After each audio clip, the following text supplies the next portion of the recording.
Vamos falar de Vasco, vamos falar sobre um resumo geral, né, de ontem.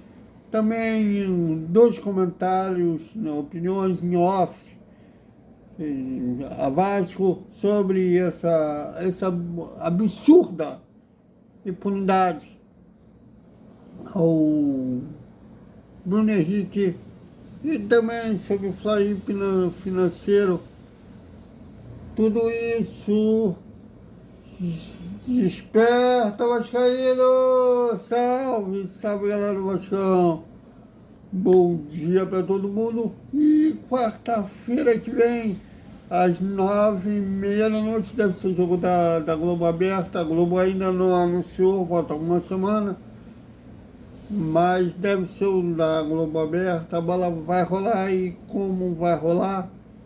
Em Porto Alegre, no Arena do Grêmio e Vasco, mais uma rodada do Campeonato Brasileiro, a 33ª rodada, desculpe, a 35ª rodada, ou como preferir, 15ª rodada, no turno 1-1, vamos ver agora no retorno. Bom, ontem o Vasco pelo menos tentou, né? Contratou o Alexandre, né, ex-presidente da Cadê, Alexandre Cordeiro, ex-presidente da Cadê, que tem escritório em Brasília, para se reforçar nos bastidores. Vamos ver se ele vai fazer um bom papel. A gente fala muito da ausência, desculpem, ausência do Vasco e muitas vezes nos bastidores, e que o Alexandre faça esse papel, né, institucional, né, atrás das câmeras, e ajude o Vasco a ser um clube forte no bastidores também. Bom, e vocês sabem que eu sou a favor da revenda da SAF. O Vasco está próximo de conseguir uma classificação, uma competição internacional. Esse ano disputou a Sul-Americana, não chegou aonde a gente gostaria, que era na final, né, ganhar o campeonato, mas disputou depois de muitos anos. E em 2025 tem a possibilidade de se classificar uma Libertadores na América, seja via Copa do Brasil, né, sendo campeão, indo direto para a fase de grupos, ou quem sabe ainda uma possibilidade real de via brasileiro disputar para Libertadores. E se não conseguir as duas frentes, né, para a Libertadores, vai disputar novamente a Copa Sul-Americana. Bom, vocês imaginam que se o Vasco tivesse um novo investidor? Porque o futebol hoje é dinheiro. Todo esporte é dinheiro, mas hoje o futebol se tornou cada vez mais capitalista. Tanto que os dois times que estão disputando o título brasileiro desse ano, e são também os dois finalistas da Libertadores, são os clubes financeiramente mais ricos. Tá, não existe, né, ciência exata. O investimento que o Mirassol fez é a metade que o Santos, que está brigando para não cair, fez. E o Mirassol está perto de se classificar para uma Libertadores. E o Santos aí contando aí, fazendo matemática para ver se salva. Não existe uma ciência exata. Ainda assim, quem tem dinheiro para montar um time melhor, a probabilidade de fazer sucesso é maior. Imagine se o Vasco se classificando uma Sul-Americana, uma Libertadores, tivesse investidor que ajudasse a montar um time.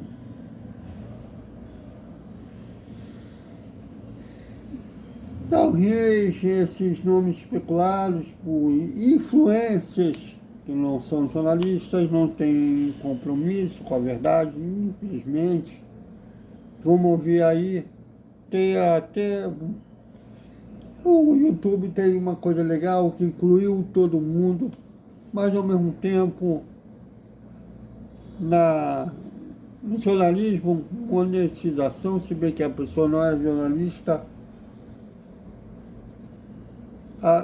o desespero é a política de monetização sem freio, deixa o compromisso com a verdade de lado. Outro dia alguém aí falou em Beraldo, sem o Vasco ter ainda condições de investir em jogadores caros, mas seja como for, imagina se o Vasco pudesse ter um novo investidor, esse tipo de nome não seria exagero. Por isso que se deve sim cobrar da direção que desculpem, controla a SAF, mas é associativa, e atrás um novo investidor.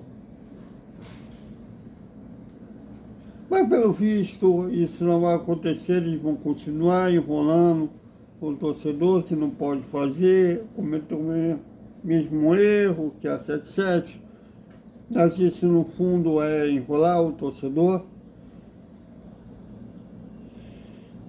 porque quem está no poder no Vasco já queria, quando saiu o resultado da eleição, já havia barulhinho, embora eles ganhassem na época, que eles queriam controlar o futebol de volta. Mas você tem que continuar cobrando, porque com o futebol cada vez mais exige mais dinheiro, mais capitalista, cada vez mais caro, precisa, para você ter um time minimamente competitivo, dinheiro. O Mirassol, mas quantas vezes aconteceu de um Mirassol, um time de investimento baixo, chegar assim tão longe? Ou aconteceu do Fortaleza, e agora é onde Fortaleza está.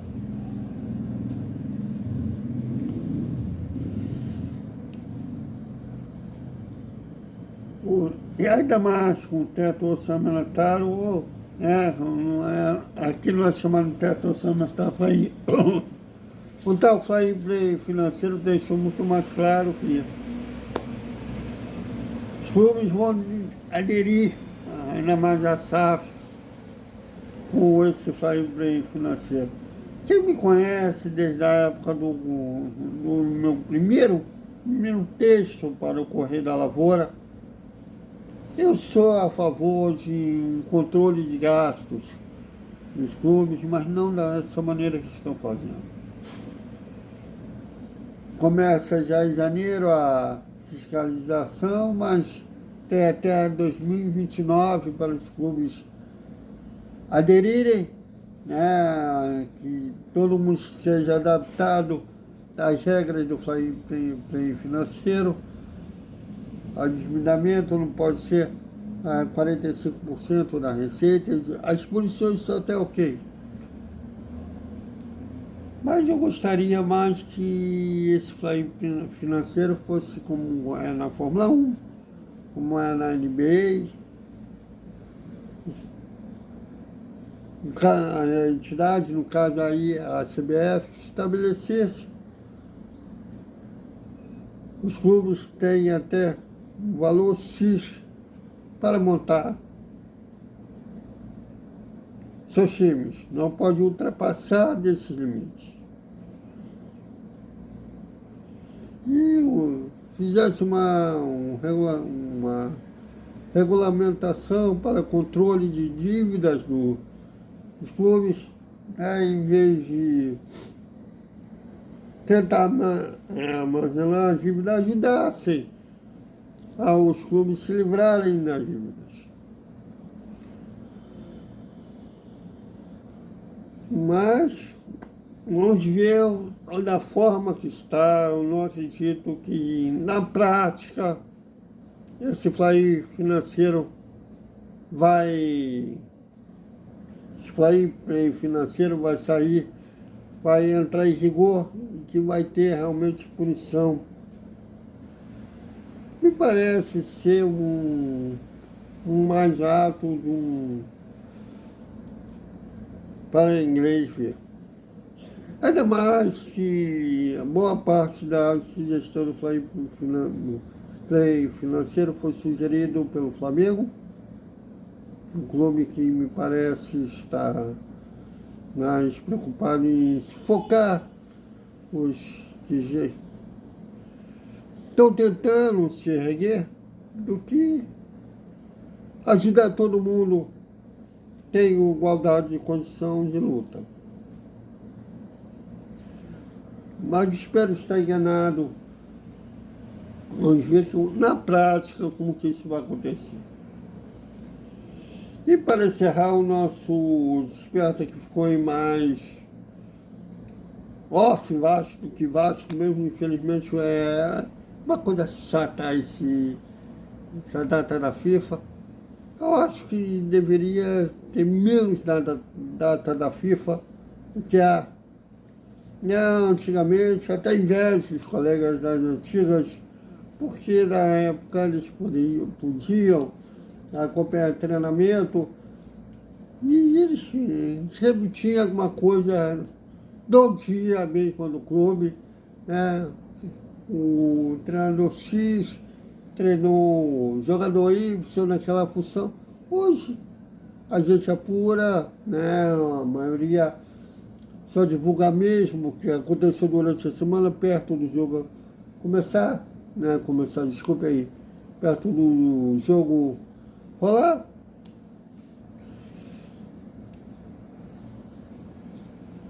Mas aí acaba o Joel Silva mesmo requentou, né?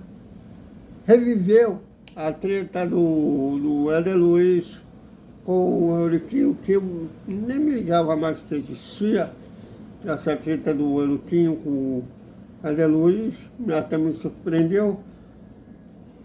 E, inclusive, o colega Marco Jacob, do Detetive Vascaíno, um abraço ao Marco Jacob. Lá atrás havia apurado, né, que o narrador da Vasco TV, o André Marques, que tem um canal também, tinha já divulgado essa treta entre o Éder Luiz e o Euriquinho. E o Marco Jacob foi atrás da verdade, procurou o Zé Ricardo, Milton Mendes, Jorginho, que foram treinadores do Éder Luiz e na época que o Euriquinho era vice de futebol da gestão do pai dele, falecido Eurico. Os três negaram alguma interferência do Euriquinho. Muito pelo contrário, falaram bem do Euriquinho. Tanto o Milton Mendes, quanto o Zé Ricardo, quanto o Jorginho. Me parece mais, pelo menos daqui eu ainda não conversei com o Éder Luiz, né? Mas pelo que se vê de longe, é que o Éder tem culpa.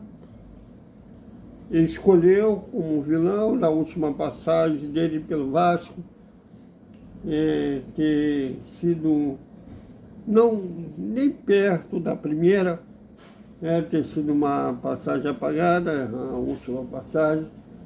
Não lembrou nem um pouquinho da primeira, que foi campeão da Copa do Brasil, inclusive fazendo gol na final contra o Curitiba.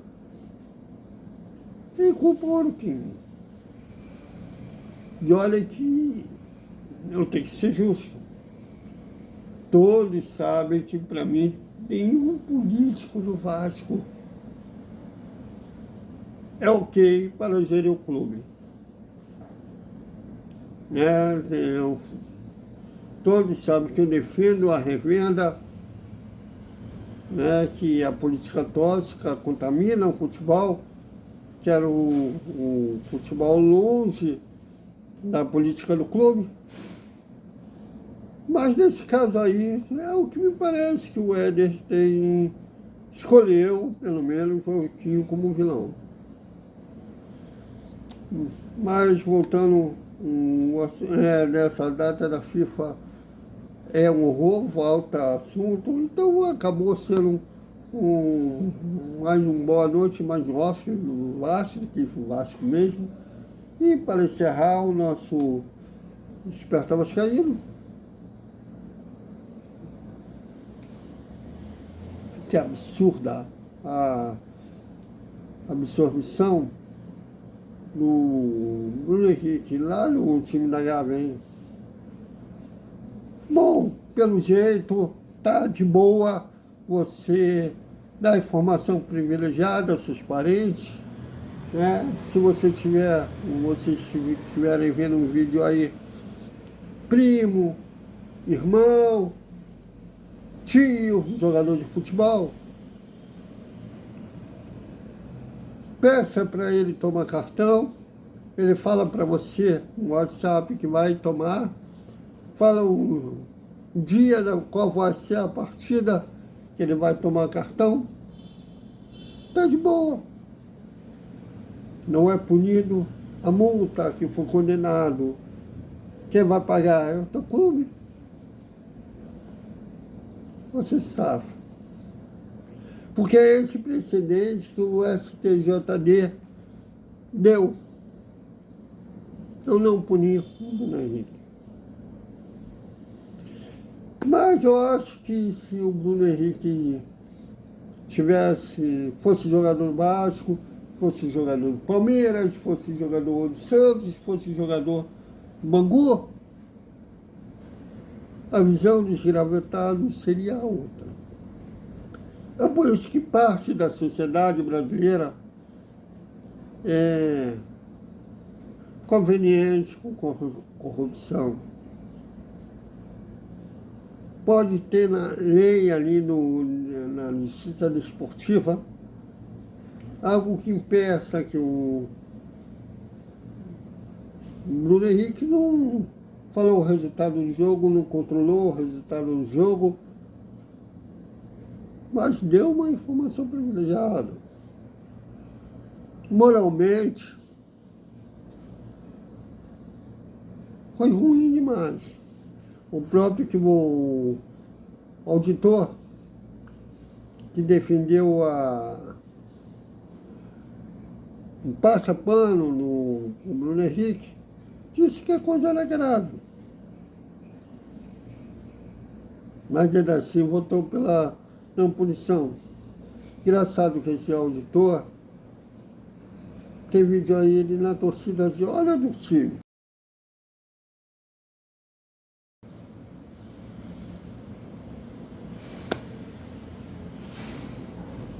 Bom, então é isso, galera. Até o nosso Hora do Almoço, uma boa noite com o resumo na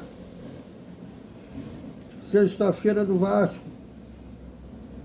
Chega até o final do ano, mas não chega Vasco e Grêmio, não. Até mais.